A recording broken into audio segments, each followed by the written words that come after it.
Guys, ito na naman tayo. Manggugulo na naman tayo sa YouTube. Hello, Kapolax. Ngayon, ang ating gagawin ngayon is mag-deposit tayo sa ating bangko. Kasi nga, yung last na sahod natin is binigay na cash. Kaya kailangan natin i-deposit sa ating ATM.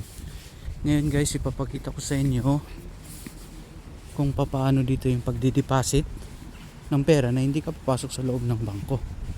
Yun. So abangan nyo yan guys. Alam ko sa Pilipinas may ganong style din ng pagdi-deposit ng pera, pero gusto ko lang ipakita sa inyo yung parang routine ko ba dito na pag binibigay na cash yung sahod ko, kailangan kong i-deposit sa ating ATM card. Yan. Abangan nyo yan guys. Dito na tayo sa ating bangko. Yan. Ito yung style ng kanilang bangko. Ngayon nandun yung ATM, doon tayo magdi-deposit guys.